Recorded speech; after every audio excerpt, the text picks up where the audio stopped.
सभी शांति प्रेमियों को मेरा प्रणाम। मैं इस वीडियो में आपको शांति सिद्धांत के परिचय बताने जा रहा हूं। शांति सिद्धांत मेरे अपने विचार नहीं है, न कि किसी व्यक्ति की एकेडमिक अनुसंधान और अध्ययन से निकला हुआ ज्ञान। जिस तरह न्यूटन ने ग्रेविटी को नहीं बनाया बल्कि पता लगाया, उसी तरह से शांति सिद्धांत प्रकृति और ब्रह्मांड में पहले से ही विद्यमान सिद्धांत है, जिसको ईश्वर की असीम अनुग्रह से हमारे शांति अभियान के श्रद्धेय संस्थापक आदरणीय फादर और मदर मून ने पता लगाया है। उम्मीद करता हूं आप इस सिद्धांत को ध्यान से समझेंगे और अपने जीवन, देश और दुनिया में शांति स्थापना के लिए इस सिद्धांत को सही तरीका से प्रयोग करेंगे। सिद्धांत के बिना अस्तित्व भी संभव नहीं है। यह पूरा ब्रह्मांड भी सिद्धांतों से ही शासित है। एक भवन निर्माण का भी सिद्धांत है, जिसको हम आर्किटेक्चरल इंजीनियरिंग कहते हैं। सड़क और पुल निर्माण का भी सिद्धांत है, जिसको हम सिविल इंजीनियरिंग कहते हैं। इसी तरह से हर एक चीज के निर्माण का सिद्धांत होता है, और अगर किसी भी चीज के निर्माण में सिद्धांत को जरा सा भी नजरअंदाज किया गया तो बहुत बड़े से बड़े दुर्घटना का भी सामना करना पड़ सकता है।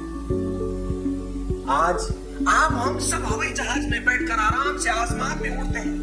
यह कब से संभव हुआ? आपको मालूम ही होगा, यह सिर्फ करीब 120 साल पहले ही संभव हुआ। क्या 120 साल पहले लोगों के मन में उड़ने की इच्छा नहीं आया होगा? इस सृष्टि और पूरे ब्रह्मांड के प्राणी जगत के सर्वश्रेष्ठ प्राणी होते हुए भी छोटे से छोटे पंछी को आकाश में उड़ते हुए देखकर इंसान ने अपने मन में उड़ने का सपना अवश्य ही देखा होगा।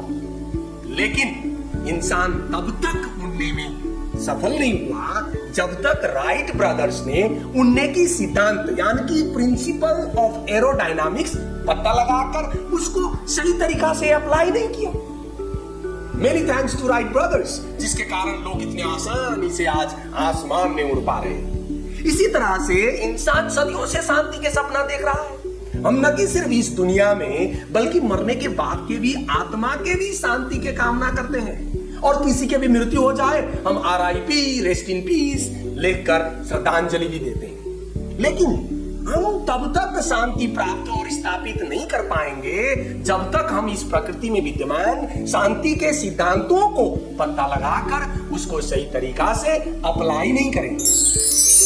मानव इतिहास के छोटे से लेकर बड़े से बड़े हर एक घटनाएं, चाहे युद्ध ही क्यों ना हो, वो सब इंसान ने अपने जीवन में आने वाले संकटों को और दुर्भाग्यों को दूर करके ज्यादा से ज्यादा खुशी और आनंद प्राप्ति के लिए किए गए संघर्षों का ही परिणाम है। अपवाद के बिना हर एक व्यक्ति दुर्भाग्य को दूर करने और खुशी प्राप्त करने के लिए संघर्षरत है।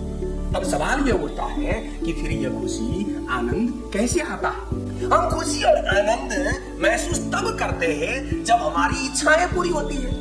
लेकिन दुर्भाग्य से हम अभी तक मानव इच्छाओं के संपूर्ण स्वभाव को सही तरीका से समझ नहीं पाए हैं, क्योंकि वर्तमान परिवेश और वातावरण के कारण हमारे मन में सिर्फ अच्छे इच्छा ही नहीं, बहुत बुरे से बुरे इच्छा भी पैदा हो जाता है। जब हमारे अच्छे मन से निकला हुआ अच्छे इच्छा को पूरा करने के लिए काम करते हैं, हम मन में एक लास्टिंग हैप्पीनेस को फील करते हैं। लेकिन उसी तरह ठीक उसके विपरीत जब हम हमारे बुरे मन से निकले हुए बुरे इच्छा को पूरा करने के लिए बुरे काम करते हैं, तो भले ही पल भर के लिए हमें खुशी भी मिले, थोड़ी ही देर बाद हम मन में पछतावा महसूस करते हैं और अंतस चेतना के गहराई में पीड़ा लेकर जीने को मजबूर हो जाते हैं। इस दुनिया के नजर में कोई इंसान क्यों ना कितने महान हो, फिर भी जाने अनजाने में बुराई का दास बनकर जीने को मजबूर है।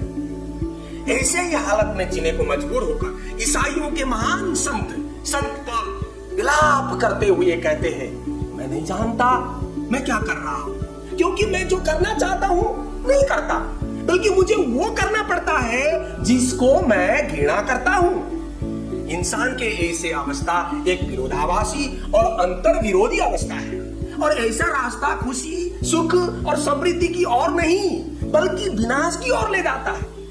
ऐसी अवस्था में जीवन जीना वास्तव में मूल्यहीन और अर्थहीन हो जाता है। दुर्भाग्य से कोई भी व्यक्ति ऐसे परिस्थितियों से मुक्त नहीं है। क्या इंसान मूल रूप में ही ऐसे विरोधाभासी अवस्था में जीने के लिए सृष्टि किया गया होगा?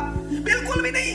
ये विरोधाभासी अवस्था इंसान का मौलिक अवस्था नहीं, और ऐसे ही अवस्था में हमेशा के लिए रहना भी नहीं चाहिए। अगर इंसान को हमेशा ऐसी अवस्था में रहना होता तो इतिहास के अलग अलग समय में इतने महान और अनेक महापुरुषों ने पूरे अपने जीवन मानव सेवा में समर्पित कर इंसान के अंदर के सारे बुराइयों को मिटाने के लिए इतनी कठिन प्रयास नहीं किए होते। मानव स्वयं के अंतर्मन को भी पूछा जाए तो वो मन कहेगा इंसान को ऐसी विरोधाभासी अवस्था में जीना बिल्कुल भी नहीं चाहिए।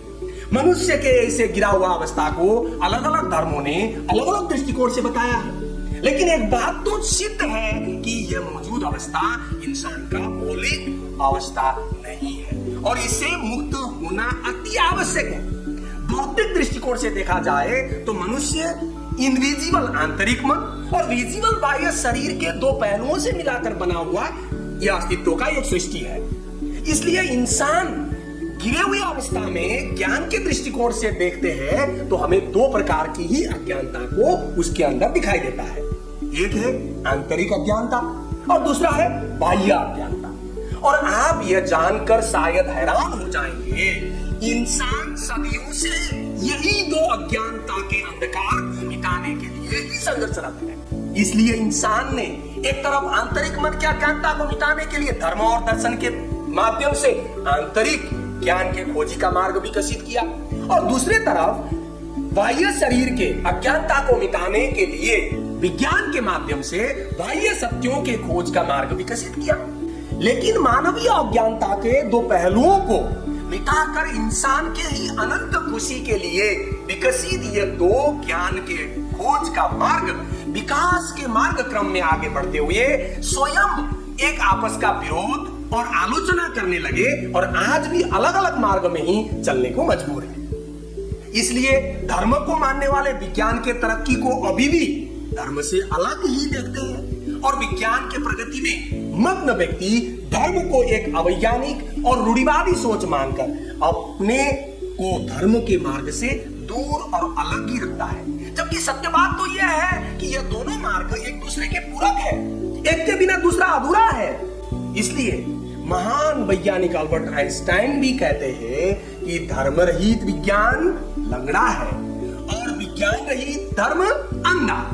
इसलिए मानव इतिहास के एक मोड़ पर सत्य का एक नया प्रकाशन आवश्यक है जो धर्म और विज्ञान के मत भिन्नताओं को और बेमेल को दूर करके आपस में मेल करा सके और मानव अज्ञानता के दोनों पहलुओं को मिटा सके। साथ में ये नए सत्य को धर्म द्वारा अपनाए गए आंतरिक सत्य और विज्ञान द्वारा खोजे गए बाहरी सत्य को जोड़कर ज्ञान के दो पहलुओं को एकीकृत करने में सक्षम होना होगा।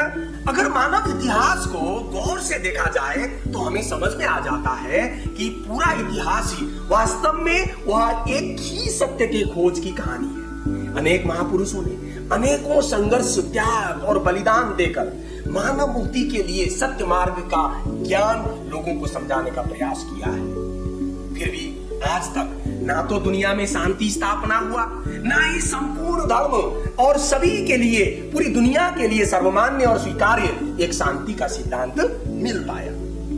हर कोई अपने धर्म और दर्शन को ही सर्वोच्च मानता है, लेकिन हमारे शास्त्र हिंदुइज्म के वेद में लिखा गया है, एकम सत्य विप्रा बहुधा वदन्ति। सत्य तो एक ही है, लेकिन ज्ञानी और विद्वान अपने अनुभव के आधार पर उसे अलग अलग शब्दों में बताते हैं। इसलिए दुनिया में विद्यमान कोई भी सत्य छोटा या बड़ा नहीं हो सकता है।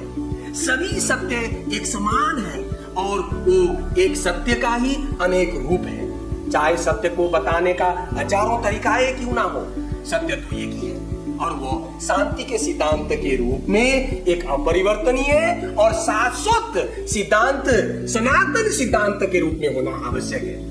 साथ में गिरे हुए मानव को अपने मौलिक अवस्था में लौटाकर धर्म, दर्शन और सारे विचारों में एकता लाकर धरती में स्वर्ग यानी कि राम राज्य के निर्माण कर वसुदैव कुटुंबकम के भावना को वास्तविकता में बदलने का ताकत सत्य में होना आवश्यक है। यह हमारे गौरव की बात है कि इतिहास के इस मोड़ में आकर मानव मुक्ति और विश्व शांति के स्थापना के लिए एक छोटा सा देश कोरिया में जन्म लेकर फादर और मदर मून ने अकल्पनीय दुख, कष्ट और पीड़ा सहकर शांति सिद्धांतों को पता लगाया है, जो आज एक नया सत्य के रूप में हम सबके समक्ष पहुंचा है। यह महान सत्य को हम 3 भाग में समझते हैं। पहला भाग है आदर्श का, जिसमें हम व्यक्ति, परिवार, देश और दुनिया का मूल स्वरूप कैसा होना चाहिए वह सीखते हैं। दूसरा भाग है वास्तविकता, रियलिटी का, जिसमें हम आज के दुनिया में विद्यमान मानवीय कष्ट, पीड़ा और शोक और सारी बुराइयों का उत्पत्ति का मूल कारण को जान लेते हैं। अंततः नया सत्य और शांति सिद्धांत के तीसरा भाग है समाधान, जिसमें हम सारे बुराइयों को मिटाकर खोए हुए मानव आदर्शों को और दुनिया के आदर्शों को पुनर्स्थापित करने के ज्ञान को सीखते हैं। फादर और मदर मून ने अपने संपूर्ण जीवन लगाकर यह शांति सिद्धांत को दुनिया भर में फैलाने के लिए बहुत संघर्ष, दुख, पीड़ा और कष्ट ही नहीं, 6 बार तक के अन्यायपूर्ण जेल जीवन तक सहा है और सैकड़ों संस्थाओं को मिलाकर एक विशाल शांति अभियान का स्थापना किया है, जो विश्व में शांति स्थापना करने के लिए अनवरत प्रयासरत है। उम्मीद करता हूं आप फादर और मदर मून के ये शांति सिद्धांतों को अच्छे से समझने के लिए शांति सिद्धांत का आदर्श, रियलिटी और समाधान के मेरे आगे के वीडियो को जरूर देखेंगे और इस महान शांति अभियान से जुड़कर विश्व शांति के लिए अपना बहुमूल्य योगदान देंगे। मेरे ये वीडियो देखने के लिए आपको बहुत बहुत धन्यवाद और आपको इसी तरह से अन्य वीडियो देखते रहने के लिए मेरे चैनल कृष्णा अधिकारी ऑफिशियल्स को जरूर सब्सक्राइब कर लीजिएगा। आपको बहुत बहुत धन्यवाद। जय हिंद।